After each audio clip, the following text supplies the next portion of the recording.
ölene qədərdir. Səni sevə-sevə ancaq ölene qədərdir. İnsan özü həyata gəldi, gedərdi.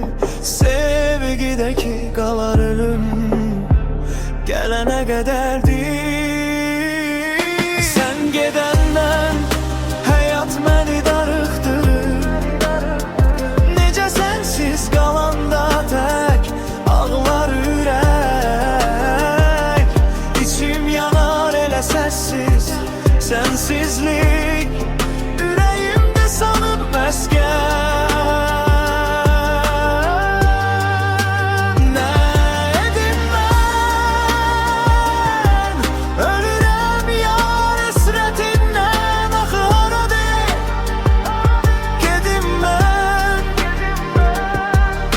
Hara gedim mən?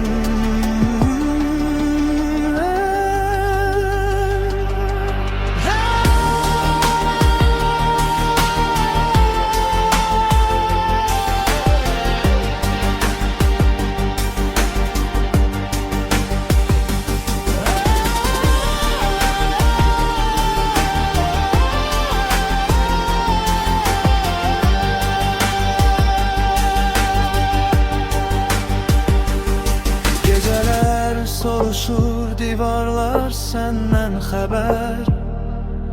Səsim ilişir boğazımda, çıxmır kədər. Şəkillərin danışır, susmur xatirə. Gözlərimdə qalıbsan, getmirsən birdən. Sən gedər